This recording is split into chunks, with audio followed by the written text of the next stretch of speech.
जय श्री राम। आपका आज के लाइव सेशन में बहुत बहुत स्वागत है। मयूर जी जय शनिदेव, गगन जी जय श्री राम, जय शनिदेव, निर्मला जी जय श्री राम, जय माँ कालका माता की। मैं बिल्कुल ठीक हूँ, आप कैसे हैं? तनु यादव जी जय शनिदेव, सौरभ जी जय शनिदेव, दिलीप जी जय शनिदेव। आज की वीडियो में हम एक बहुत ही महत्वपूर्ण विषय लेकर आ गए हैं। जैसे कि आप लोगों को पता है कि ये जो लाइव कर रहे हैं ये एक श्रृंखला चला रहे हैं ताकि आप अपने जाप पे, अपने ध्यान पे व कैसे अपने आप को भक्ति की तरफ अग्रसर करना है वो सब आप चीज़ों को जानकारी प्राप्त हो जाए।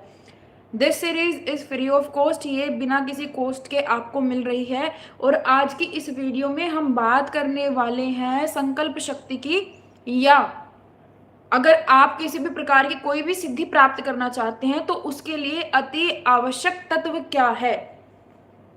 इस विषय को हम लेकर आए हैं और इसी विषय के बारे में हम बात करना चाहते हैं। हम में से सभी लोग किसी न किसी सिद्धि को प्राप्त करने के लिए या तो पूजा करते हैं, पाठ करते हैं, अनेकों प्रकार के व्रत करते हैं और ध्यान करते हैं। ठीक है, अब कोई ईश्वर की प्राप्ति के लिए, ईश्वर के लिए ध्यान करता है, कोई आत्म प्रकाश को साधने के लिए, और कोई कुछ सामान्य सिद्धियां जो बीच में आपको मिलती हैं भगवान तक यानी कि आत्म प्रकाश तक के रास्ते में, वो उन चीजों को पाने के लिए जो है हम ध्यान करते हैं, है ना। ऐसे बहुत सारे लोग हैं जो केवल सिद्धियों के लिए ध्यान करते हैं। और वास्तविकता में जो सही अर्थ में सिद्धि बोली जाए वो यही है कि आप अपने आत्म ज्ञान को साध रहे हैं, आप आत्म प्रकाश को साध रहे हैं, आप अंतर्मुखी हो रहे हैं, यही सबसे बड़ी सिद्धि होती है। अन्य जितनी भी सिद्धियां उससे नीचे आपको मिलती हैं, जैसे दृष्टि खुलना, किसी प्रकार की कोई चमत्कारिक शक्ति, ये सभी सिद्धियां जो हैं केवल आपके ध्यान को भटकाने के लिए होती हैं। अगर आप वहीं पर रुक जाते हैं तो आप उससे आगे उन्नति नहीं करते हैं, और अगर आप उससे ऊपर बढ़ने की चेष्टा करते हैं तो आपको उन चीजों पर ध्यान नहीं देना होता है। उम्मीद करती हूँ ये विषय आपको समझ में आया है कि अगर किसी भी प्रकार की कोई भी सिद्धि प्राप्त करनी है तो उसके लिए हमें क्या करना है और क्या आवश्यक तत्व है किसी भी प्रकार की सिद्धि को प्राप्त करने के लिए, ये समझना आवश्यक है। देखिए, अगर हमें जीवन में कुछ भी प्राप्त करना है तो उसके लिए हमारी संकल्प शक्ति जो है वो अति आवश्यक कार्य करती है। ठीक है, that plays the major role. संकल्प शक्ति के बिना ना तो हमें कभी सिद्धि प्राप्त होगी और ना ही हम कोई ध्यान कर सकते हैं, ना साधना कर सकते हैं, ना ही संकल्प शक्ति के बिना हम किसी भी चीज की सिद्धि प्राप्त कर सकते हैं। ठीक है, तो अगर आप में से किसी को भी किसी भी प्रकार की सिद्धि प्राप्त करनी है तो वो पूर्ण तरीके से निर्भर करती है आपकी संकल्प शक्ति पर। दूसरी चीज ये, अगर आप गुरु से दीक्षित नहीं हैं, आपने गुरु दीक्षा नहीं ली है, और अगर आप फिर जाप करते हैं तो उस जाप का आपको न्यूनतम, ठीक है, उसका कम से कम आपको लाभ मिलता है। इसलिए गुरु की आवश्यकता भी बहुत जरूरी है जाप और साधना के दौरान। ठीक है, ये विषय मैं पीछे डिस्कस करूंगी, पहले हम डिस्कस करेंगे संकल्प शक्ति के बारे में। ठीक है, कि संकल्प शक्ति क्या होती है। संकल्प का अर्थ होता है प्रतिबद्धता और आपका दृढ़ निश्चय, विश्वास होना, और वो विश्वास भी कैसा होना, दृढ़ होना। प्रतिबद्धता क्या है कि हमने एक चीज सोच ली और हम पूरी तरीके से उससे अब बंध गए हैं, ना हमारा ध्यान इधर है ना इधर है, हमारा ध्यान एकाग्र है, सेंटर में। जब आप संकल्प लेके बैठते हैं तब आपकी सारी ऊर्जाएं केंद्रित हो जाती हैं। कहने का अर्थ ये है, अभी क्या है, अभी हमारे पास जितनी भी हमारी ऊर्जाएं हैं वो हमारी खंडित हैं। ठीक है, हमें एक ही समय में बहुत सारे काम करने हैं। जैसे मुझे अभी लाइव भी करना है, मुझे इसी के साथ पढ़ना भी है, मुझे झाड़ू भी लगानी है, मुझे पोछा भी लगाना है, मुझे किताब भी लिखनी है। हमारी एनर्जी डिस्ट्रीब्यूट हो रखी है, खंडित हो रखी है, बट रही है। ठीक है, क्यों? क्योंकि अभी हमारा यहाँ पर संकल्प नहीं है। ठीक है, तो एक ही काम को करते वक्त हमारे अंदर विचार कितने हैं, 100 विचार है अनेकों अनेक काम के बारे में। लेकिन जब तक आपकी ऊर्जा इस प्रकार की है तब तक आप ध्यान नहीं कर सकते। विचार जो है, ठीक है, उसमें एक विशिष्ट प्रकार की ऊर्जा होती है। वो ऊर्जा नकारात्मक भी हो सकती है और सकारात्मक भी हो सकती है। ठीक है, आपके विचार पे बहुत कुछ निर्भर करते हैं। संकल्प आप विचार के द्वारा ही लेते हैं। ठीक है, चाहे आप नकारात्मक संकल्प ले लो, अब चाहे आप सकारात्मक संकल्प ले लो, लेकिन जब हम जाप और ध्यान करते हैं तब हम सकारात्मक संकल्प लेते हैं, और वही लेना चाहिए जीवन भर। नकारात्मक संकल्पों में हमें नहीं बंधना चाहिए। जो ये विचार की ऊर्जा है ये नकारात्मक किस प्रकार से हो सकती है। देखिए, आपने कभी नजर दोष के बारे में सुना होगा कि हमें फलाने की नजर लग गई, किसी का हमारे प्रति एक नकारात्मक विचार था, ठीक है, वो हमें बहुत अजीब सी दृष्टि से देख रहा था, तो उसकी वो नकारात्मकता उसके विचारों में झलकी और वही विचार जो हैं हमें प्रभावित कर रहे हैं, तो उसने अपना एक संकल्प छोड़ा सृष्टि में, ठीक है। उसी संकल्प ने हमें प्रभावित कर दिया। उसका संकल्प कितना स्ट्रोंग है। अगर हम सभी लोग यहाँ पे बैठ के ये संकल्प करें कि इस समय सृष्टि में जितने भी लोग हैं कि हे ईश्वर, उनको घर देना, अच्छा उनको कपड़ा देना, उनको मकान देना, ये हमारी सकारात्मक सोच है। कहीं ना कहीं प्रार्थना में इतना बल होता है कि आपका जो विचार है वो संकल्प में परिवर्तित हो जाता है और वही संकल्प सारे जगह जो है विचरता रहता है। ठीक, अब यहाँ पर मान लीजिए विचार किसी भी प्रकार का हो सकता है, जब तक हमारा संकल्प दृढ़ नहीं है ना, तब तक ना तो हम अपनी भूख पर कंट्रोल कर सकते हैं, ना शरीर पर कंट्रोल कर सकते हैं, ना हमें किसी प्रकार की संतुष्टि मिलती है। तो अगर एक साधक को मन को एकाग्र करना है तो उसके लिए संकल्प लेना जरूरी है। संकल्प जब आप लेते हैं तो आपके चारों तरफ एक घेरा बन जाता है, ठीक है, जिससे जो पूरे संसार की नकारात्मक ऊर्जाएं हैं अगर वो उससे टकराती भी हैं तो आपके मन में, आपके अंदर इतनी प्रतिबद्धता है और इतनी दृढ़ निश्चयता है कि चाहे कुछ भी हो जाए मैं यहीं बैठा रहूंगा। तो आपका जो संकल्प होता है वो बाकी सारी नकारात्मक ऊर्जाओं को आपसे दूर कर देता है। जब आप कोई अच्छा कार्य करने चलेंगे, ठीक है, अब ऐसा होता है आमतौर पर जब के दौरान कि आप सभी लोग क्या सोचते हैं कि हम इतना घंटा जाप करके बैठेंगे, हम इतना जाप करेंगे, लेकिन होता क्या, हम कर नहीं पाते। तो कहाँ पे गलती होती है, वो हमारे संकल्प की गलती होती है और इसी वजह से हमारे ध्यान में बाधा आती है, हमारे ध्यान में इसी वजह से दिक्कत आती है। अगर हमारा संकल्प दृढ़ हो जाए तो यहीं पर स्थिति जो है बदल जाएंगी, ठीक है। अब जब भी हम कुछ अच्छा कार्य करने चलेंगे, जाप ध्यान आदि या कोई भी अन्य प्रकार का कोई भी अच्छा कर्म, तो पूरी दुनिया हमें खींचती है, अगर आपने देखा होगा। इसी प्रकार से जब आप जाप करते हैं तो उनसे प्रभावित होने वाले सभी फैक्टर आप पर असर डालेंगे। जब आप जाप करेंगे आप पर जोर पड़ेगा, ठीक है, जितनी भी आपके आसपास नकारात्मक ऊर्जाएं विचरण कर रही हैं वो सभी आपके उस घेरे पर प्रभाव डालेंगे। अब आपके संकल्प में कितनी ताकत है, ठीक है, वो उस पर निर्भर करता है कि ये नकारात्मक ऊर्जाएं आप पर हावी होंगी या आप इन पर हावी होंगे, ठीक है। तो संकल्प लेना इसलिए ही आवश्यक होता है कि जितनी भी नकारात्मकता इस वायु में विचर रही है उससे आप बच सकें और बहुत दृढ़ता से, प्रतिबद्धता से जो है इन सभी चीजों का पालन कर पाएं। अगर आप रेगुलर कंसिस्टेंटली कुछ काम करते हैं 3 से 4 महीने में आपको उसका रिजल्ट आता है। इसी प्रकार से अगर आप प्रबल इच्छा शक्ति लेके बैठ जाएं कि हमें जो है हमारा संकल्प ये है, हम साध के छोड़ेंगे इस चीज को, हम इससे पहले नहीं उठने वाले, तब जो है आप पर कोई चीज असर नहीं करेगी। आपने बहुत सारे ऐसे लोगों को देखा होगा जिनके शरीर पर कष्ट आता है जाप करते वक्त, उनके इधर दर्द होता है, इधर दर्द होता है, कंधे भारी हो जाते हैं, कमर फटने लग जाती है, पैरों में दर्द हो जाता है। ये सभी क्या है, ये नकारात्मक जो वायु है, ठीक है, वो आपको खींचने की कोशिश कर रही है, नीचे गिराने की कोशिश कर रही है। लेकिन अगर आप उससे ऊपर उठें, अपना संकल्प दृढ़ करते जाएं, जितना आपको कोई खींच रहा है सोचे अगर ये मुझे खींचेगा तो मैं इससे और दृढ़ होऊंगा, ना कि मैं नीचे गिरूंगा। अगर हम इस प्रकार का एक सकारात्मक विचार लेके चलते हैं तो हमारा वो संकल्प दृढ़ हो जाएगा और एक समय ऐसा आएगा जब वो अपने आप ही खत्म होता चला जाएगा। तो संकल्प शक्ति इस तरीके से काम करती है। उम्मीद कर रही हूँ आप लोगों को ये चीज जो है समझ में आ रही है, ठीक है। अगर आपको जीवन में किसी भी चीज पर नियंत्रण करना है तो केवल आपके संकल्प शक्ति का ही वहां पर काम होता है, ठीक है, आपके संकल्प शक्ति का ही काम होता है।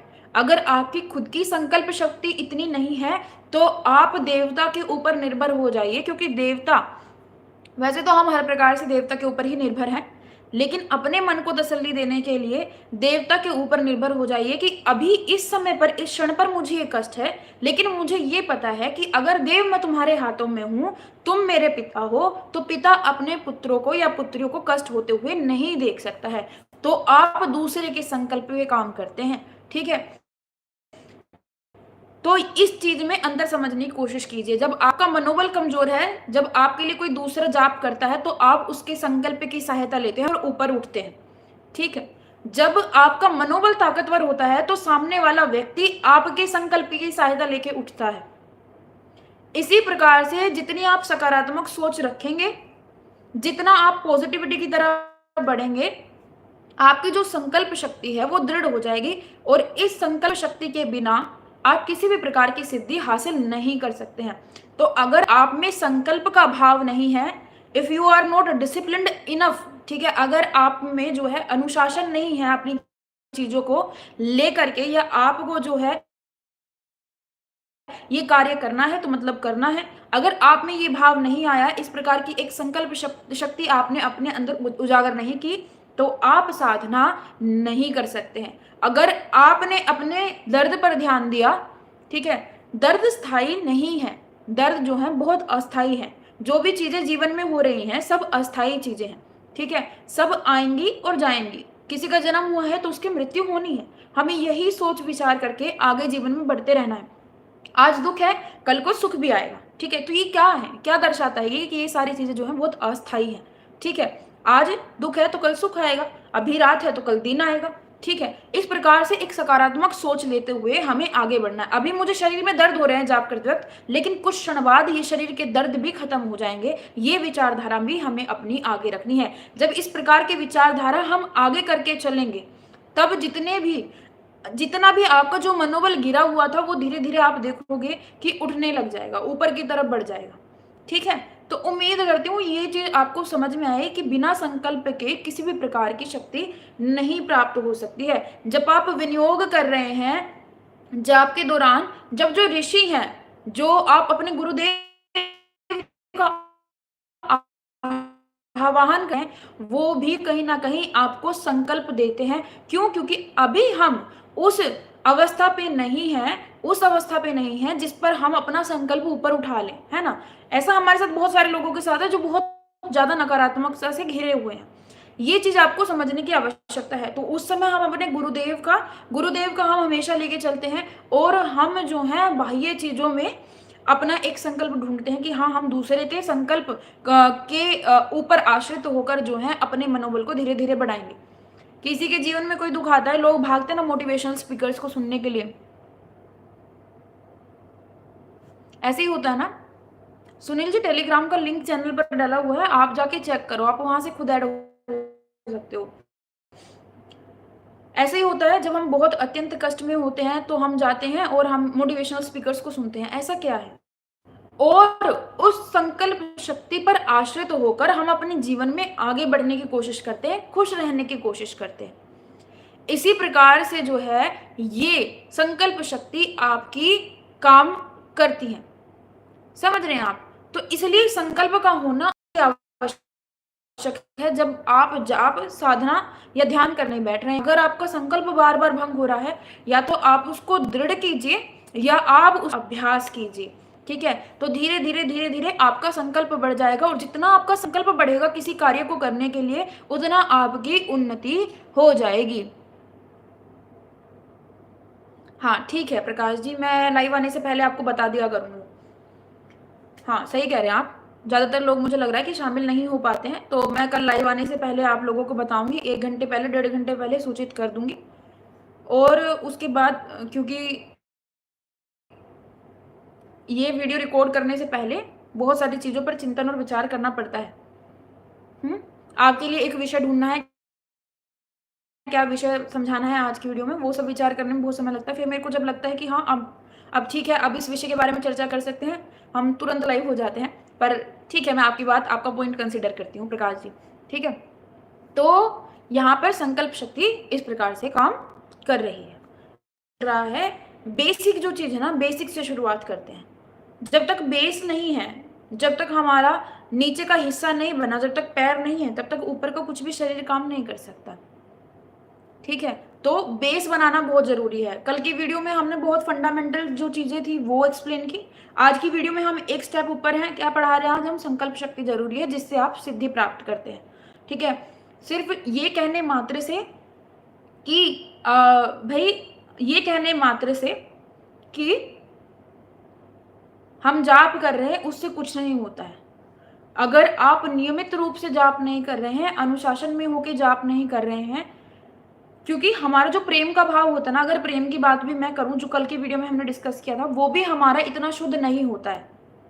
ठीक है, इतना शुद्ध नहीं होता है हमारा वो भाव भी। व्यक्ति को उस भाव में आने के लिए बहुत समय लग जाता है, बहुत समय और बहुत अभ्यास लग जाता है। ठीक है, कोई कोई व्यक्ति एक आधा ऐसा जन्म लेता है जिसमें वो भाव बहुत ज़्यादा होता है, उनको तो मंत्र जाप करने की आवश्यकता भी नहीं होती। कोई केवल जो है कर्म योगी होता है, तो अलग अलग प्रकार के योग होते हैं। लेकिन जो लोग ध्यान करते हैं उनके लिए ये आवश्यक है कि बिना संकल्प के वो ना बैठे और संकल्प लें तो उस संकल्प को पूरा करें, क्योंकि संकल्प का अर्थ ही होता है पूरा करना, उसमें प्रतिबद्धता होना, उसमें दृढ़ निश्चिता होना। ठीक है, ये बात आप समझिए। अब हम बात करते हैं दूसरे टॉपिक की। ठीक है, अब यहाँ पर कुछ लोग ऐसे होते हैं जो बिना गुरु के जाप कर रहे होते हैं, कुछ लोग ऐसे होते हैं जो गुरु से दीक्षित होते हैं। इस विषय के बारे में हम पहले लेक्चर में भी बात कर चुके हैं, और इस लेक्चर में हम इसको जो है और एक्सप्लेन करते हैं। ठीक है, कि क्या गुरु आवश्यक है? गुरु बहुत आवश्यक है। क्या गुरु के बिना कोई साधना सफल हो सकती है? नहीं हो सकती है। अगर आपको गुरु मंत्र नहीं मिला है या आपको गुरु के मुख द्वारा मंत्र नहीं मिला है, तब तक आपकी साधना सफल नहीं हो सकती। हम जो मंत्र आपको साधना में दे रहे हैं वो गुरु मुख से ही है, उनके द्वारा ही लिखित है, उनके द्वारा ही प्रतिपादित है, और वही मंत्र का जाप आपको करवाया जाता है।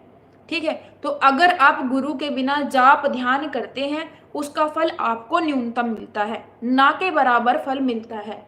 ठीक है, इतना अच्छे से फल नहीं मिलता है। तो बी श्योर, मेक श्योर कि आप एक गुरु के सानिध्य में ही केवल जाप ध्यान कर रहे हैं और साधनाएं कर रहे हैं, केवल और केवल गुरु के सानिध्य में। समझे इस बात को? क्योंकि देखिए, एक चिदाकाश होता है और एक चिताकाश होता है। चित आकाश में हम जो है ईश्वर का प्रतिबिंब देखते हैं, अपना आत्मज्ञान की जो प्राप्ति करते हैं हम वो चिताकाश द्वारा करते हैं, और चिदाकाश में आपके गुरुदेव होते हैं।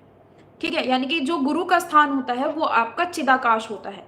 तो गुरु के स्थान से ऊर्जा बहती है नीचे की तरफ, और ब्रह्म नाड़ी में चिताकाश द्वारा आपको जो है दर्शन होते हैं किसके? जो भी आप आत्मसाध कर रहे हैं और आत्मज्ञान की प्राप्ति के लिए बैठे हुए हैं, वो सब चिताकाश में होता है। लेकिन ये एनर्जी कहाँ से आ रही है? ये गुरु से आ रही है, क्योंकि गुरु आपका मार्गदर्शन करते हैं। तो जो आपके गुरुदेव हैं, ठीक है, उनसे जो प्रकाश आता है उस प्रकाश के द्वारा ही आपका मार्गदर्शन होता है, और उसी प्रकाश के द्वारा ही आपके चिताकाश में आपको उस तत्व की प्राप्ति होती है। उम्मीद करती हूँ ये लाइन, ये पंक्ति आप लोगों को समझ में आई है। इस बात को गहनता से समझने की कोशिश करना। गुरु कृपा के बिना कुछ भी नहीं प्राप्त होता है। इसलिए कोई भी साधना कर रहा है, कोई भी जाप कर रहा है, कोई भी किसी प्रकार का छोटा सा भी जाप कर रहा है, मेक श्योर आप जो है गुरु के सानिध्य में करें। अब हमारे गुरु नहीं है, अगर आप में इच्छा है तो गुरु आपकी खोज स्वयं करेंगे, आपको गुरु को खोजने की आवश्यकता नहीं होती है। ठीक है, गुरु कौन होता है पहले ये समझिए।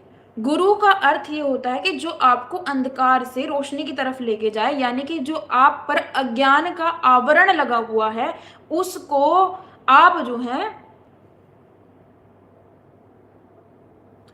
जो ज्ञान का आवरण है, ठीक है, वो हट जाए और आप जो है प्रकाश की तरफ बढ़ जाए। गुरु ये होते हैं। अब इस संसार में गुरु कौन होगा? क्योंकि कलयुग चला हुआ है, यहाँ पर गुरु वही होगा जो आपको उस तत्व का अनुभव कराए। ठीक है, आपको जो उस तत्व का अनुबोध कराए वही गुरु होगा। आप में से बहुत सारे लोग हैं जो यहाँ पर जुड़े हुए हैं, जिनको पता है उनके गुरु कौन है, और उनको ये भी पता है कि उन्होंने उनको किस प्रकार का अनुभव कराया है, तभी उन्होंने उसको गुरु माना है। क्योंकि आज के समय में जो है बहुत ज्यादा पाखंड जो है चरम सीमा पे, ठीक है, जिसको बोलते हैं ना सबसे ऊपरी लेवल पे, पाखंड इतना ऊपर है। तो ये जानना, ये पहचानना बहुत मुश्किल है कि आज के समय में गुरु कौन है। लेकिन जो आपको अनुभव कराए तत्व का, वही गुरु होगा। और दूसरा, आपका गुरु गुरु जो है, आपके गुरु जो है वो सूक्ष्म देह में भी हो सकते हैं और स्थूल देह में भी हो सकते हैं। ऐसा आवश्यक नहीं है कि वो स्थूल देह में ही हो, ऐसा भी हो सकता है कि वो सूक्ष्म देह में हो। अगर आप में गुरु को पाने की इच्छा जागृत हो गई है, आपको लगता है कि मुझे मेरे गुरुदेव स्वयं आके मंत्र से दीक्षित करेंगे, तो यकीन मानिए आपके गुरु जो हैं वो आपको स्वयं ही खोजेंगे। चाहे वो आपको स्वप्न में दर्शन दे, चाहे वो आपको आपके समक्ष आके अपनी सूक्ष्म देह में दर्शन दे, लेकिन या फिर आप किसी प्रकार से उनसे स्थूल रूप में मिल जाए, लेकिन वो आपको स्वयं ही ढूंढते हैं। अगर आप इस गलत फहमी में है कि आप गुरु को ढूंढते हैं, तो गलत फहमी छोड़ दीजिए, ठीक है। वो गलत फहमी छोड़ दीजिए। कोई ना कोई, जब आपके मन में इच्छा शक्ति उत्पन्न होगी, जब आप संकल्पित हो जाएंगे गुरु को ढूंढने के लिए, तो गुरु स्वयं आपको खोज लेंगे। आपको जरूरत नहीं है, चाहे वो किसी भी माध्यम से खोजे, चाहे वो फोन हो, चाहे वो कोई वीडियो हो, चाहे कोई छोटी सी पुस्तक हो, चाहे आपके मन की इच्छा शक्ति हो, गुरु आपको स्वयं ही खोजते हैं, ठीक है। इस बात का ध्यान रखो। और गुरुदेव के बिना किसी भी चीज की प्राप्ति इस संसार में नहीं हो सकती है।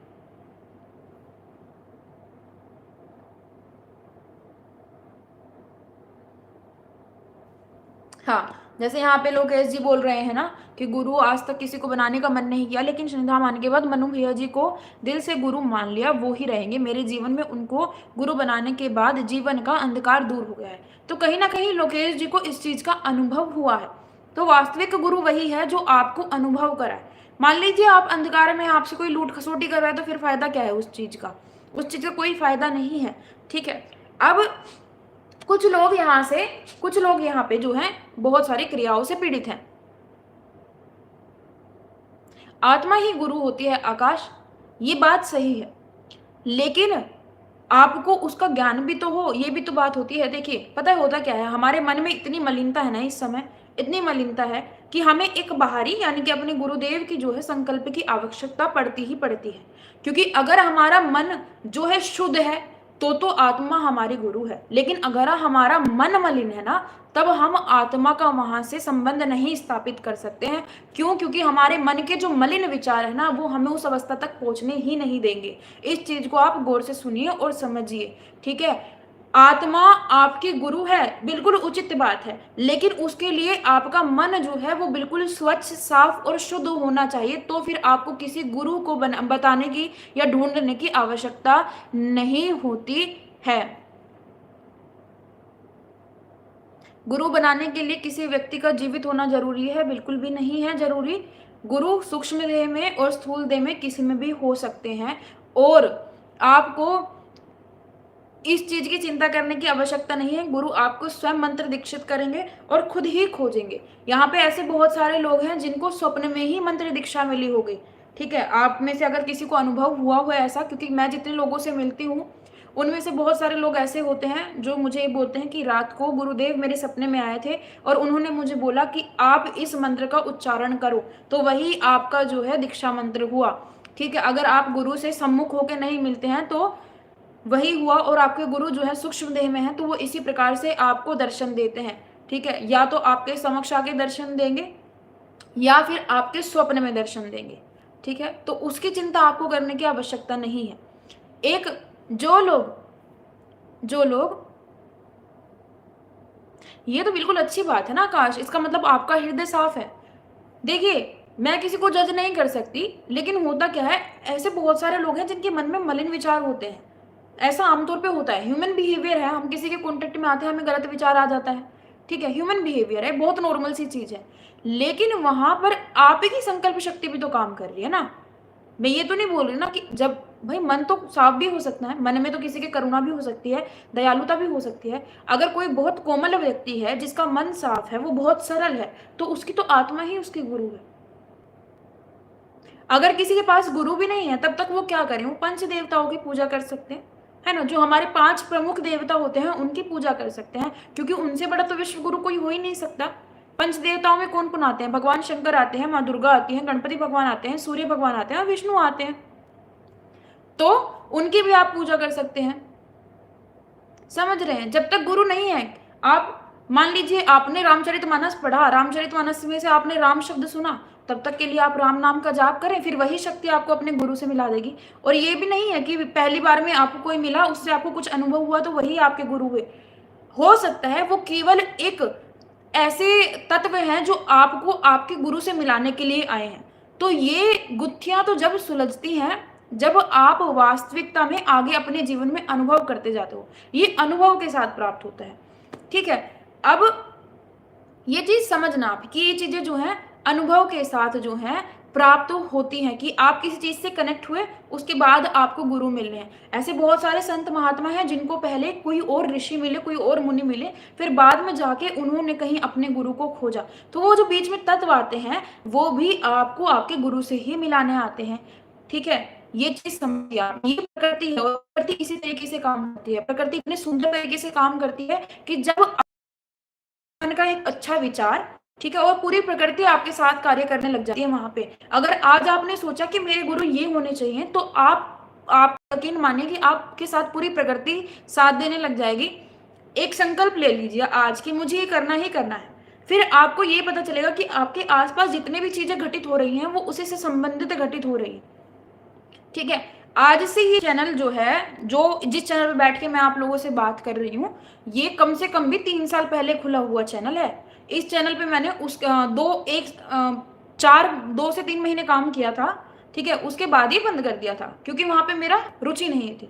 लेकिन जब माता के सामने मैंने हाथ फैलाए, ठीक है, मतलब ये निजी अनुभव है, बताना नहीं चाहिए वैसे, लेकिन अगर देवी देवता से आप कुछ मांगते हैं तो वो चीज वास्तव में कार्य करती है। ठीक है, मैंने अपने लिए नहीं मांगा, लेकिन एक मेरा एक विचार है संसार में, शायद उससे कुछ बदल जाए, उसके लिए कुछ मुझे आवश्यक तत्व चाहिए। ठीक है, तो मैंने जब देवी से प्रार्थना की, देवताओं से प्रार्थना की, तो हाँ, कहीं ना कहीं बहुत प्रबलता आती है, आत्मविश्वास बढ़ जाता है। गुरु क्या होता है, आपका आत्मविश्वास बढ़ाने के लिए तो आते हैं। ठीक है, अब आप कुछ भी चीज उसमें पढ़ लीजिए। बिल्कुल करना चाहिए रिंकू जी, करना चाहिए आपको। ठीक है, अगर आपके स्वप्न में आके गुरु आपको कुछ बोलते हैं तो वो कार्य आपको करना ही है। तो आप सुभाष जी, आप एक काम कर सकते हैं, आप जो तुलसीदास जी महाराज हैं उनका सानिध्य ले सकते हैं। समझ रहे हैं, उनका सानिध्य ले सकते हैं।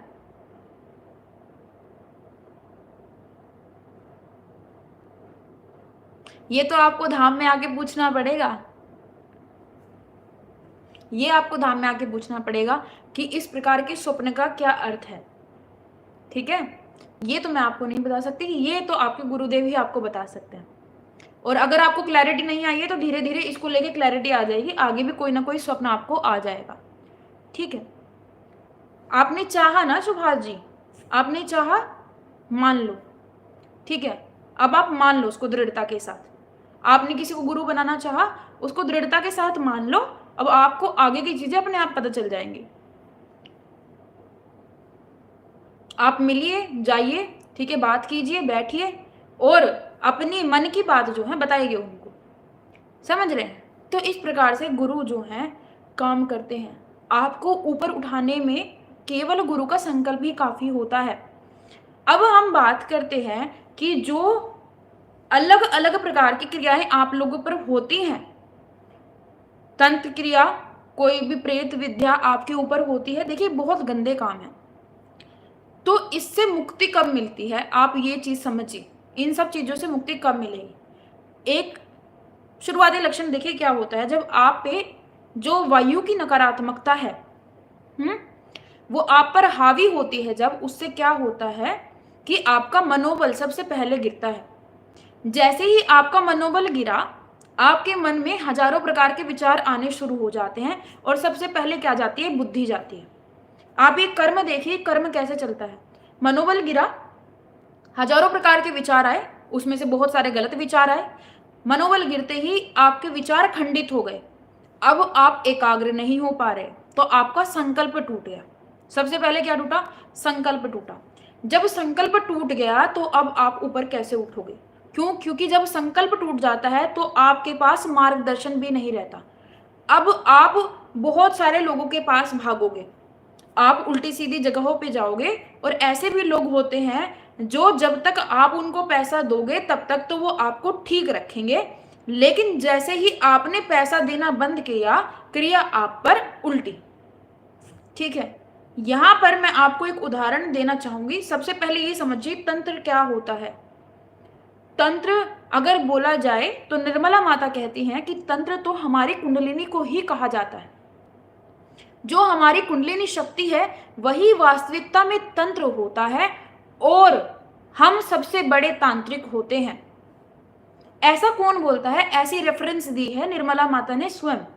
लेकिन जो तंत्र होता है वो वास्तविकता में शुद्ध रूप होता है, और जो लोग करते हैं वो अशुद्ध कर देते हैं, क्योंकि हमारी कुंडलिनी जो है वो बहुत शुद्ध होती है। मंत्र, यंत्र और तंत्र ये 3 प्रकार होते हैं। ठीक है, जो तंत्र होता है वो वास्तविकता में हमारी ही कुंडलिनी होती है, और वो ही सर्वाधिक शक्तिमान होती है। ठीक है, और अगर वो शुद्ध है तभी वो तंत्र माना जाएगा। लेकिन आजकल के जो लोग हैं जो ये प्रयोग कर रहे हैं वो उसको अशुद्ध रूप में प्रयोग करते हैं, जिसका असर उन पे नहीं, ठीक है, उन पे भी आता है बाद में, और उनकी जितने भी आने वाली पुश्तें होती हैं, जितने भी उनके बाल बच्चे होते हैं, वो उन पर भी आता है। समझ रहे हैं? मतलब ये चीज जिस व्यक्ति ने शुरू की है उससे लेके आपत्ति नीचे वालों तक जाती है। अब कई व्यक्ति के जितने भी मतलब एंसेस्टर्स होंगे, जो पूर्वज होंगे, वो लोग इस काम को करते थे मान लीजिए। ठीक है, और वो यही काम करते थे तंत्र मंत्र का। अब दिक्कत क्या हुई? अब वही आपदा उनके बच्चों पे धीरे धीरे ट्रांसफर होती जा रही है। हमें ये समझने की आवश्यकता है कि जो कर्म हम कर रहे हैं उस कर्म से हम अपना भविष्य कम और अपने आने वाली पुश्तों का भविष्य ज्यादा बनाते हैं। अगर आपके घर में कोई एक व्यक्ति बहुत ज्यादा जाप कर लिया है, बहुत उनको आत्मज्ञान की प्राप्ति हो गई है, तो समझिए उनके आने वाली सभी पुश्तें जो हैं क्या हो जाएंगी? भव सागर पार कर जाएंगी, अगर वो उनके नक्शे कदमों पर चले। और उनके जो ये मान लीजिए कि जो उनका आने वाला भविष्य होगा वो बहुत सुखदमय होगा। अगर कोई एक व्यक्ति भी ऐसे करता है तो उसका कुल ऊपर उठ जाता है। तो मान लीजिए अब एक व्यक्ति इसका उल्टा कर रहा है तो उसका सारा का सारा कुल बर्बाद हो जाएगा, नीचे आने वाली जितनी भी पुश्तें होती हैं वो बर्बाद हो जाती हैं। तंत्र, यंत्र, मंत्र शुद्ध रूप है, लेकिन हमने अशुद्ध कर दिया। हमने क्या किया समझिए। हम पूजा पाठ करते थे और हमने वहां पर जो तांत्रिक लोग होते हैं, ठीक है, अब मैं ये नहीं बोल रही सारे तांत्रिक बुरे होते हैं, ठीक है, लगभग जितने लोग हैं वो बुरे के लिए कार्य करते हैं। उन्होंने उस पवित्र स्थान को जहां पर देवी की पूजा हो रही थी वहां पर उल्टे सीधे काम करके, गंदे काम करके उस जगह से माता को दूर किया, और जो भी नकारात्मक ऊर्जाएं वायु में घूम रही थी उन सबको वहां पे अपने संकल्प के द्वारा बलि भोग देकर बांध दिया। समझ रहे हैं इस बात को? कि उन्होंने क्यों, जब जिस स्थान पर गंदा काम होगा वहां पर कोई देवी देवता वास नहीं करता, वो जो होते हैं वहां पे वो भी निकल जाते हैं। ठीक है, अब जब वहां से वो देवी देवता निकल गए, ठीक है, तो अब उन्होंने अपने संकल्पों से प्रेत को बांधा और उन्हीं प्रेतों से काम लेना शुरू कर दिया। प्रेत कुछ नहीं है। प्रेत क्या है? प्रेत समझिए क्या है। प्रेत वो है, हाँ मेरी आवाज भैया जी की तरह बुलंद है, बिल्कुल उनकी तो पुत्री हूं। तो प्रेत क्या है? प्रेत नकारात्मक जो हमारा संकल्प था अपने, ये मान लीजिए जो मैंने आयु जी है उसमें मेरा कोई नकारात्मक संकल्प रहा होगा, अब मेरे मरने के पश्चात वही संकल्प इस वायु में विचरण करेगा और वही प्रेत बनेगा, और इन्हीं संकल्पों को भोग बलि देकर तांत्रिक बांध लेते हैं। और जो लोग कहते हैं कि उनके साथ देवी देवता होते हैं, नहीं होते हैं भाई। देवी देवता उस जगह को छोड़कर चले जाते हैं।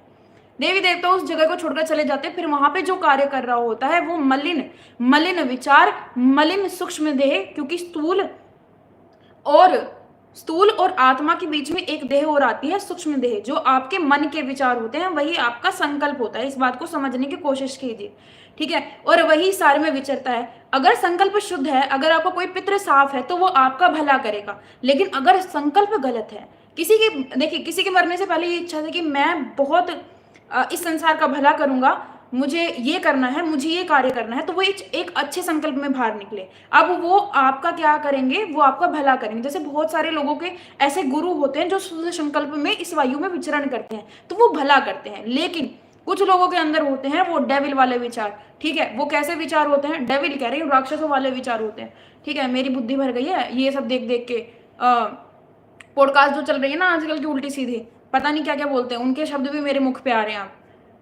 तो जो ये राक्षसों वाले विचार होते हैं हमारे मरने से पहले, वो भी जो है बुरे संकल्प की तरह विचरण करते रहते हैं। इसी वजह से जो है ये हम पर हावी होते हैं। देखिए, एक व्यक्ति है भोला भाला सा, सुंदर सा, सरल सा, मस्त सा, अपने आप में खुश रहने वाला, बहुत सुसंस्कारी सा, उसका संकल्प अभी प्रभावित नहीं है। जैसे ही वो 4-5 लोगों की गंदी संगति में आया, ठीक है, जैसे ही वो ऐसे लोगों की संगति में आ गया कि कोई भाई जो है वासना युक्त पदार्थ खा रहा है, कोई किसी प्रकार का पदार्थ खा रहा है, कोई किसी प्रकार का पदार्थ खा रहा है, तो क्या होगा अब वो कुछ समय तक तो अपने आप को ठीक रखेगा अगर उसका संकल्प अच्छा होगा तो, ठीक है, नहीं तो वो बिगड़ना चालू हो जाएगा कुछ समय के बाद, ठीक। अब इसी प्रकार से जो ये नकारात्मक ऊर्जाएं हैं, ये हम पर तब तक हावी नहीं है जब तक हमारा संकल्प बहुत स्ट्रोंग है। हमारा संकल्प एक बार गिरा और फिर नीचे नीचे नीचे नीचे चलता गया। आकाश जी, मेरा किसी के लिए कोई विचार नहीं है। जो व्यक्ति करता है अपने लिए करता है, जो व्यक्ति कर रहा है वो अपने लिए कर रहा है, जो व्यक्ति करेगा वो अपने लिए करेगा। और बस हमें ये ध्यान में रखना चाहिए कि हमारे आने वाले जो लोग हैं उन पर इस चीज का क्या प्रभाव पड़ेगा। बाकी मेरा किसी के लिए कुछ कहना नहीं है, ठीक है। धन्यवाद वरिंदर जी। अब बताइए, आपको ये टॉपिक क्लियर हुआ? यही है, इसी तरीके से ये पूरा फंडामेंटल काम करता है, ये पूरा बेसिक चीजें काम करती हैं। अब जो पीड़ा होती है वो भी हमारे मन के विचारों को पीड़ा हो रही है, हमारे सूक्ष्म देह को पीड़ा हो रही है। नरक में कौन जा रहा है, कौन जा रहा है नरक में?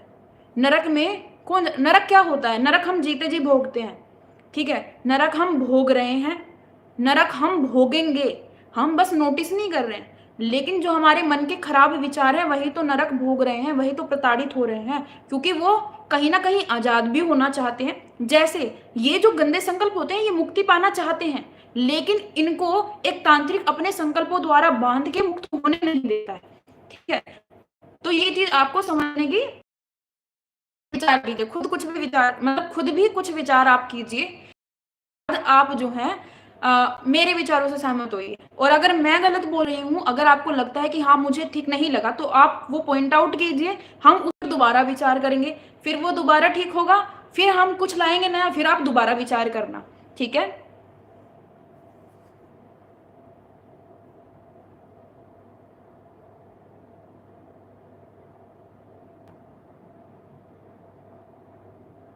बिल्कुल, फील द वाइब्स। आपको मंत्र मिल गया ना, जाप करें उसका, ठीक है।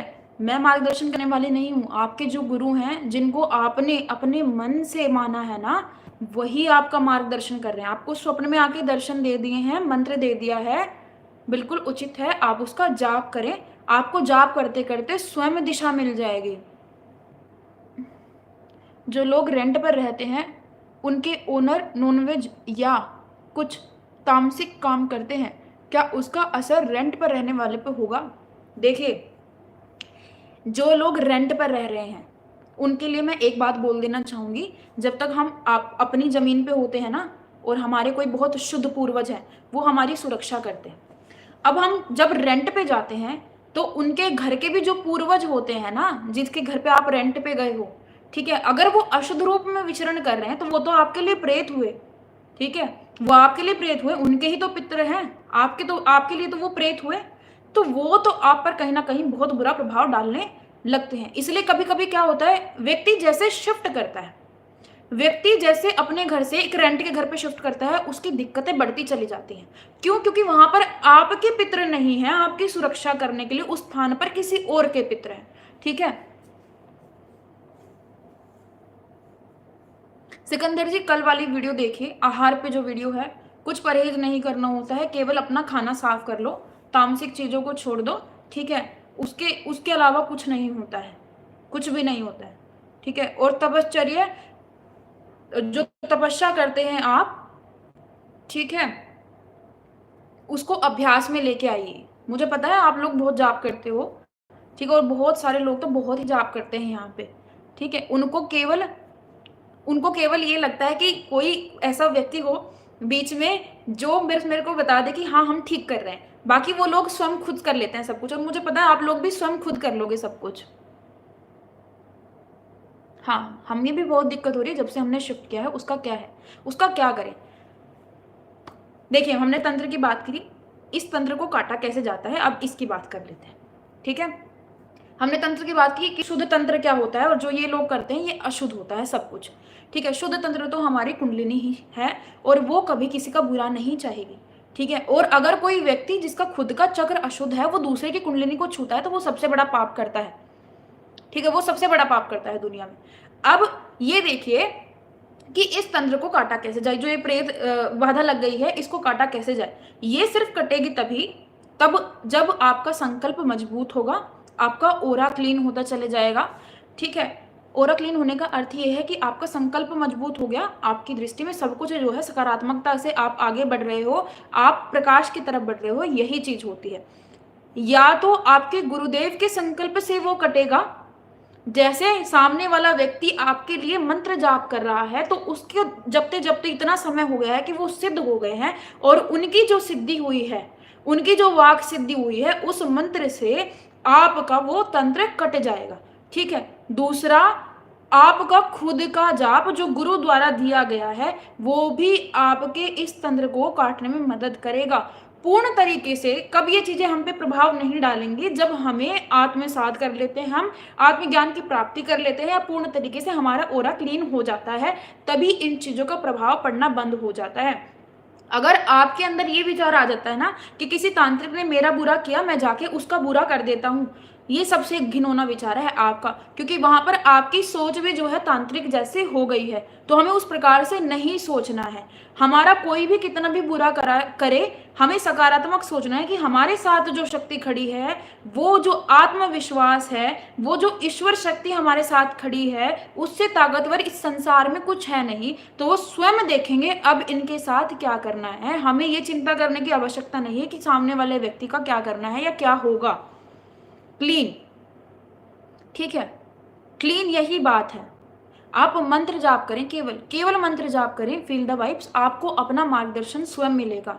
ये बातें मैं आपको किसी से पूछ के या किसी से बात करके नहीं बता रही हूँ, ठीक है। ये बातें स्वयं के अंतर के विचार आते हैं। जब हम धीरे धीरे अंदर से बढ़ते चले जाते हैं ना, तब आपको अपने आप चीज क्लियर होती है। आप थोड़ी देर के लिए भटकोगे, लेकिन आपके गुरु साथ में खड़े हैं तो आपका वो भटकाव ही खत्म हो जाएगा, समझ रहे हैं। तो आपको जो अभी बोला है, जो निर्देश मिला है गुरु की वाणी पे, आप बहुत स्थिरता से खड़े हो जाइए, और गुरु केवल जो है, जो जो जाप आपको दिया है वो करिए।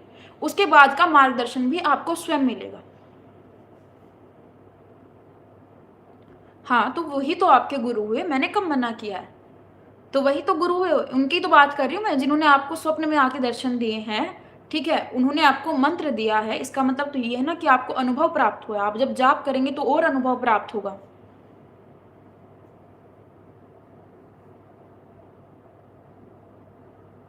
कोई गलत असर नहीं होता है। हनुमान चालीसा के पाठ करने से कोई गलत असर नहीं हो सकता। भगवान का नाम लेने से कोई गलत असर नहीं हो सकता। हाँ, आपको अभी पीड़ा हो रही होगी, पर जब आप जाप शुरू कर रहे हैं तो कृपया करके केवल किसी को साक्षी मानकर जाप करें। अगर आपके कोई गुरु भी नहीं है, तुलसीदास जी महाराज को साक्षी मानकर जाप कर लें, या श्री रामचरितमानस को साक्षी मानकर आप जाप कर लें, क्योंकि उनका संकल्प भी जो है बहुत आपको ऊपर उठा देगा। दूसरी बात, भगवान का जाप करने से, भगवान का नाम लेने से कभी किसी का बुरा नहीं होता है। आपका कोई गलत नहीं होगा अगर आप हनुमान चालीसा का जाप कर रहे हो, ठीक है। उत्तरोत्तर आपको शुरुआत में कष्ट महसूस होंगे, क्योंकि आपके आसपास की चीजों को कष्ट महसूस हो रहा है, ठीक है। लेकिन धीरे धीरे धीरे धीरे जो क्या होगा, जो जिनको कष्ट महसूस हो रहे थे वो सूक्ष्म होते चले जाएंगे, सूक्ष्म होते चले जाएंगे, और सूक्ष्म होने के बाद शुद्ध हो जाएंगे। जितने भी आपके पूर्वज भी होंगे ना, वो भी शुद्ध हो जाएंगे। और साथ ही में आपके आने वाली जो पीढ़ी है, उनके जो आगे कुंडली चार्ट्स बनेंगे ना, जो आप जन्म कुंडली दिखाते हो, वो भी बहुत सुंदर बनेंगी, बहुत सही बनेंगी, ठीक है। तो सब कुछ आपके कर्म पर निर्भर करता है। अगर आपने कर्म ठीक किए हैं तो आपको ना तो इस संसार में किसी से घबराने की जरूरत, ना भय खाने की जरूरत। अगर आप सही हैं तो सब सही, अगर आप ही गलत हैं तो सब गलत। ठीक है, ये चीज आपको समझने की जरूरत है। अमनदीप जी, मेरे को बस बहन ही बुलाएं आप। जितेंद्र जी, आपके हृदय से आवाज आनी चाहिए। देखिए, मैं तो इसमें कोई पक्षपात नहीं कर रही, चाहे कोई भी हो सामने। आपके हृदय से जब तक आवाज नहीं आ रही तब तक किसी को ना माने। अगर हृदय से आ रही है आवाज तो फट से मान ले।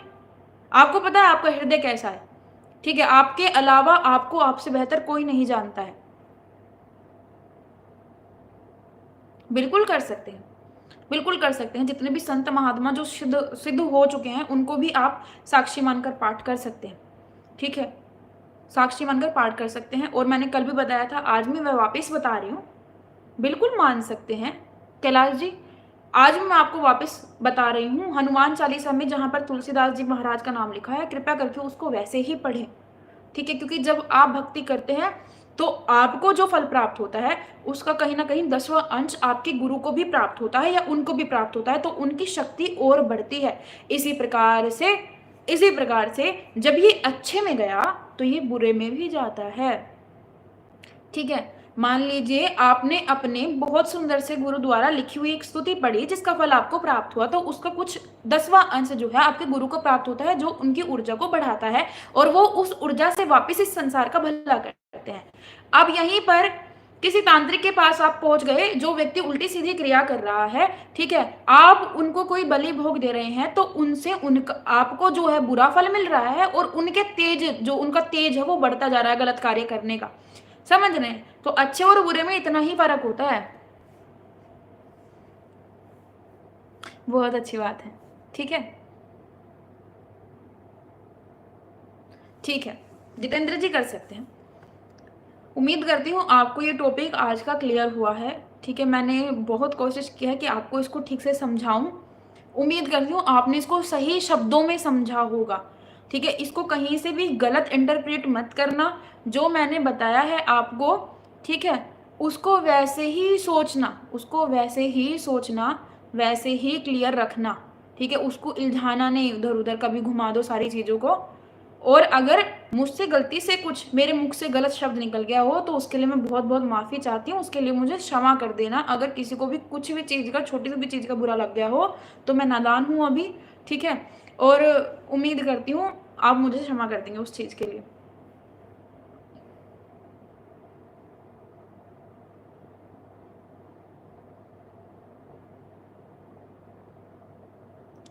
कुछ नहीं है सचिन जी, देखिए आप बहुत कोमल हृदय से जाप कर रहे हैं, पाठ कर रहे हैं। अगर आपसे व्यस्त होने के कारण कभी पाठ छूट भी जाता है तो ईश्वर से उसी क्षण आप माफ़ी मांग लें, ठीक है? क्योंकि कहीं ना कहीं जैसा हमारा भाव होता है वो ईश्वर को भी पता रहता है कि ये करना चाहता था लेकिन किसी कारणवश नहीं कर पाया है, ठीक है? ईश्वर दयालु हैं, ईश्वर दयालु होते हैं, ठीक है? तो ऐसी चीज़ें हमें सोचने की आवश्यकता नहीं है। हमें गिल्ट लगाने की ज़रूरत नहीं है किसी चीज़ का कि मेरे से ये हो गया, मेरे से वो हो गया। जो हो गया छोड़ दो वहीं पे, अब आगे अच्छे की तरफ बढ़ो, ठीक है? क्योंकि अगर हम पीछे जीते रहेंगे तो हमारा भला नहीं होगा, हम बहुत आगे जीते रहेंगे तो भी हमारा भला नहीं होगा। इसलिए हमें वर्तमान स्थिति में रहना ज़रूरी है, वर्तमान स्थिति में रहना ज़रूरी है। देखिए शक्ति किस प्रकार से काम करती है ये देखिए। राजा जनक हुए, राजा जनक को विधेय बोला जाता था, ठीक है? यानी कि देह होते हुए भी देह से परे, ठीक है? देह होते हुए भी देह से परे जो है वो विधेय है, यानी कि वो राजा जनक है। अब राजा जनक की ही सभा में शायद नारद जी आए, हाँ, राजा जनक की सभा में नारद जी आए और उन्होंने देखा कि राजा जनक के सामने तो बहुत सुंदर सुंदर है अप्सराएं खड़ी हैं, नृत्य कर रही हैं जैसे पहले राजमहलों में होता था, है ना, वैसा।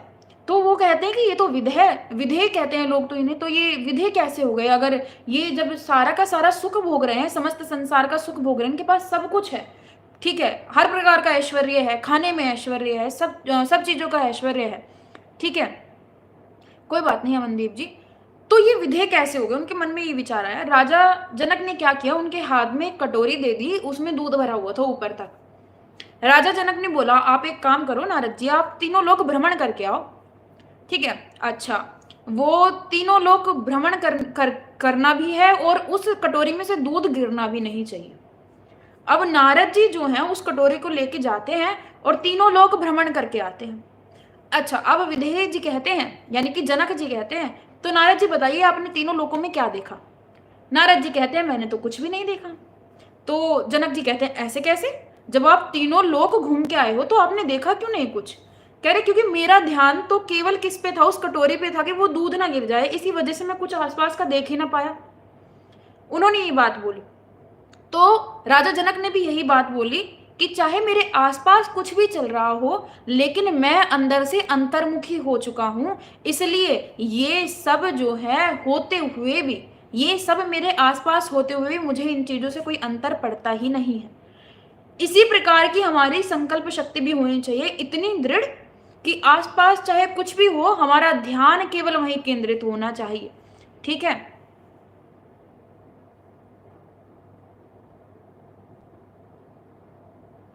उनको केवल राम नाम का जाप करवाएं। जो बच्चे पढ़ना चाहते हैं और पढ़ नहीं पा रहे हैं, दिक्कत आ रही है, केवल राम नाम का जाप 2 से 4 पृष्ठ उनको पन्ने पर लिखवा दें। ठीक है, वो धीरे धीरे अपने आप ही शांत होने लग जाएंगे। ठीक।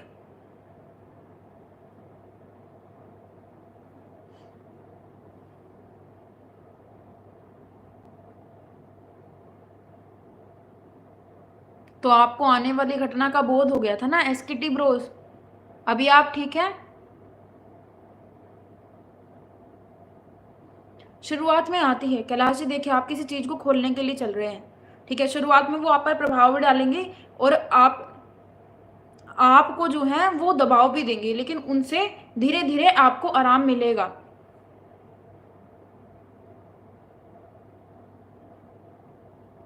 कृष्णा जी, पितृ अशुद्ध हैं, उन्होंने कोई ना कोई कर्म तो करा होगा। ठीक है, या हमसे कोई कर्म हुआ होगा जिसके कारण वो बंधन में है। जब उनको वो कर्म करने में पूरा जिंदगी निकल जाती है तो थोड़ा समय आप दीजिए, सब्र रखिए। ठीक है, वो पितृ साफ भी समय पर ही होंगे। प्रकृति में जो घटना जब घटित होनी होती है उसका एक समय होता है और समय आते ही अपने आप साफ हो जाती है, तो कोई निर्धारित समय नहीं है इन चीजों का। ठीक है, हमें सारी चीजों को बहुत सहजता से लेना है। हम समय निर्धारित करके अपने आप को बाउंड कर रहे हैं, हम बांध रहे हैं खुद को भी। आप कोई भी जॉब वगैरह भी करते हो, आप समय समय निर्धारित करके भी खुद को, ठीक है, संकल्प लेना अलग बात है, लेकिन इतने समय के जाप में मुझे ये सिद्धि प्राप्त होनी है, ये अपने आप को बांधना है, उससे कुछ नहीं होगा। ठीक है, संकल्प लेके बैठो भाई मैं 40 दिन तक ऐसे पाठ करूंगा, तब ईश्वर जो मुझे दे वो अपनी चाह से दे दे। ठीक है, क्योंकि चलिए कोशिश करते हैं फील द वाइब्स सिद्ध कुंज जी का। ठीक है, कोशिश करते हैं।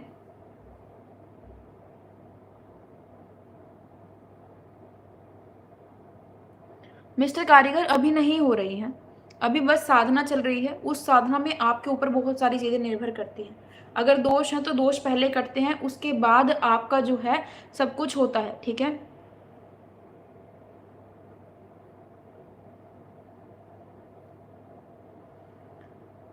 अभी पितृपक्ष चल रहा है ना, पितृपक्ष में आप लोगों के लिए कार्य करें। ठीक है, इतनी चिंता ना करें, केवल लोगों के लिए कार्य करें।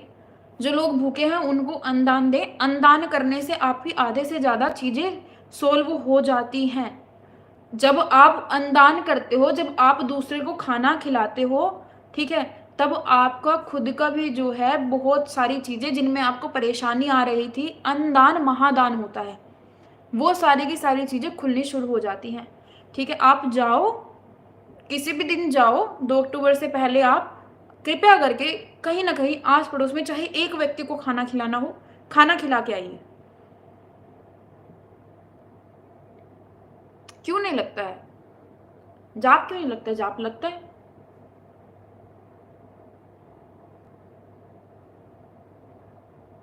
जाप लगता है।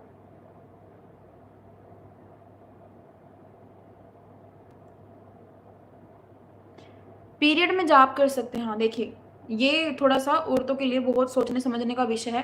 क्या पीरियड्स में जाप कर सकते हैं? जाप आप कभी भी कहीं भी कैसे भी कर सकते हैं। पीरियड्स में आपको जाप करने के लिए क्यों मना किया जाता है वो मैं आपको बता देती हूँ। ठीक है, there is a logic behind this. इसके पीछे एक लॉजिक है, एक तर्क है। मान लीजिए आप पर प्रेत बाधा है या पितृदोष है, जो लोग पीरियड्स में जाप कर रहे हैं। अब एक तो पीरियड्स में होने वाला दर्द पहले से ही, जैसे कमर में दर्द, पैरों में दर्द, पेट में दर्द, औरतों को, महिलाओं को ये रहता है। ऊपर से जब उस समय आपकी जो शक्ति होती है, आपकी जो ऊर्जा होती है, वो बहुत क्षीण होती है, बहुत कम होती है। ठीक है, अब आपकी नकारात्मकता, ठीक है, आपके अंदर प्रेत बाधा, पितृदोष और अन्य प्रकार की दिक्कतें और आपके खुद के नकारात्मक विचार, डिप्रेशन, एंग्जाइटी, ये सब, ठीक है। अब शरीर कमजोर है, उसके ऊपर इस चीज का भी प्रभाव है। ठीक, मान लीजिए ये आपका शरीर है, शरीर आपका कमजोर हो गया है पीरियड्स में, और ये उस चीज का प्रभाव है। ठीक है, जो नकारात्मक वायु चल रही है उसका ये क्या है, आपके शरीर पर प्रभाव। अब आप करते हो ऊपर से जा, अब ये जो चीज होती है ये आपको प्रताड़ित कर देगी, यानी कि प्रेत पितृदोष जो भी आपके अंदर है ये आपको प्रताड़ित कर देगा उस समय में। ठीक है, ये कैसे प्रताड़ित करेगा, आप जाप कर रहे हो, इससे जाप की ऊर्जा संभल नहीं रही, ये आपको परेशान करेगा। तो आपका जो ये शरीर पहले से वीक था, जब ये इसको प्रताड़ित कर रहा है तो ये और वीक हो जाएगा, समझ रहे हैं। इसलिए जब तक आप इस चीज को ना छेड़ो, इस प्रेत पितृदोष को ना छेड़ो, ठीक है। अगर आप छेड़ते हो, अगर आप जाप करते हो, तो आप में इतनी सक्षमता होनी चाहिए कि आप उस चीज को झेल जाओ। अगर झेल नहीं पाते हो तो मत छेड़ना, ठीक है। बाकी आप कभी भी किसी भी सिचुएशन में किसी भी स्थान पर जाप कर सकते हैं, इसमें कोई रोक टोक है नहीं। केवल इसलिए कि आपके शरीर पर बहुत ज्यादा दबाव ना पड़ जाए, इसलिए आपको पीरियड्स में जाप करने के लिए मना किया जाता है। समझे आप सभी लोग, केवल यही एक कारण है कि आपको पीरियड्स में जाप करने के लिए मना किया जाता है। बाकी मुझे और किसी की बुद्धि का नहीं पता, मैंने जितनी खोजबीन की मुझे उससे यही पता चला, मुझे उससे यही पता चला। और मैं जितने भी तथ्य आपको बता रही हूँ वो सारे खोजबीन करके ही बताते हैं, ठीक है। या तो चिंतन करके, या पढ़ के, या गुरु से लेकर, ठीक है, आपको बताया जाता है। उसके अलावा हम आपको किसी प्रकार की कोई बात नहीं बताते हैं।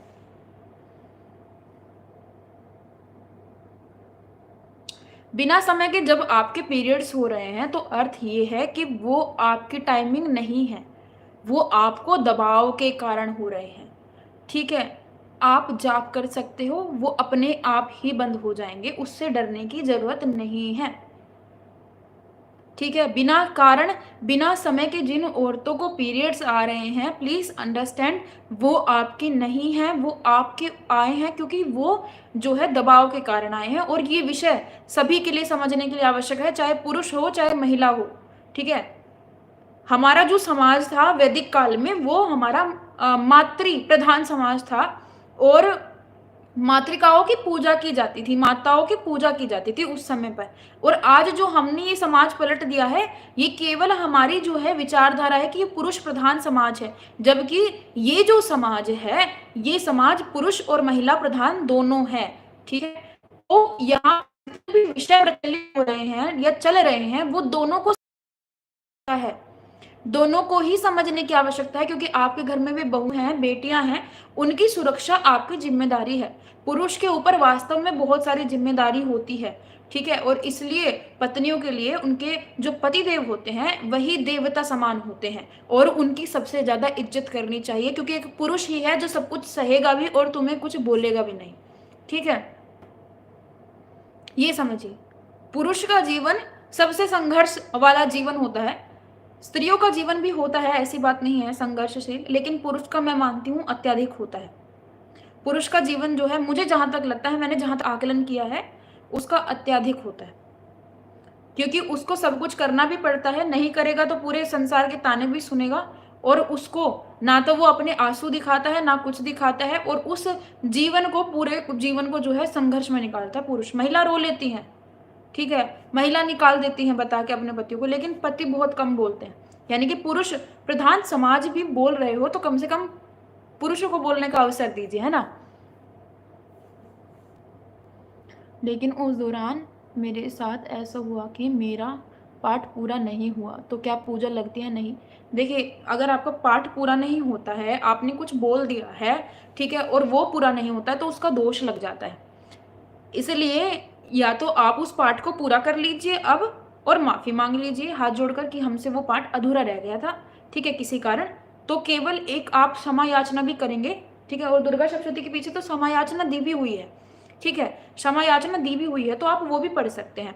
तो आप अपने हृदय से एक बार क्षमा याचना कर लें, उसके अलावा कुछ नहीं, ठीक है। बस ये, क्योंकि जो दोष होता है वो इस प्रकार से भी लगता है कि हमने कुछ बोल दिया था कि हम ये चीज़ चढ़ाएंगे या इस चीज़ का प्रसाद देंगे, उससे भी हमें दोष लग जाता है। दोष तो हमें बहुत सारे लगते हैं, हमें चींटी मारने का भी दोष लग जाता है, ठीक है, लेकिन इतने दोषों पे तो ध्यान नहीं जा सकता। लेकिन जो हम जानबूझ के कर रहे हैं, ठीक है, या हमें पता है कि हमसे हुआ है, तो उसके लिए हम क्षमा याचना जरूर कर सकते हैं।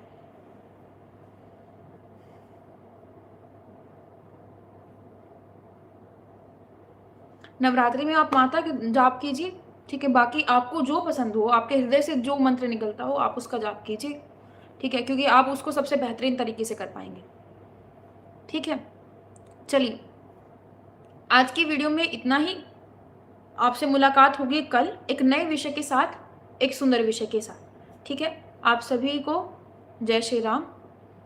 देखिए भोलू जी, ना तो हम वशीकरण करते हैं, ना हम वशीकरण मंत्र बताते हैं, ना हमें ये विद्या आती है, ठीक है। आपसे मिलते हैं कल। कोई बात नहीं, आप क्षमा याचना कर लें, उससे कुछ नहीं होगा। एक नई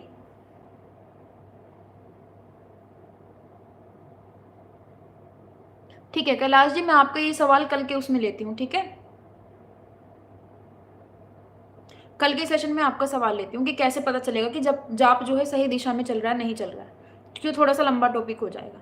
कल के लाइव सेशन में ले लेते हैं इसको, ठीक है। आप सभी को जय शनिदेव, हर हर महादेव, जय श्री राम।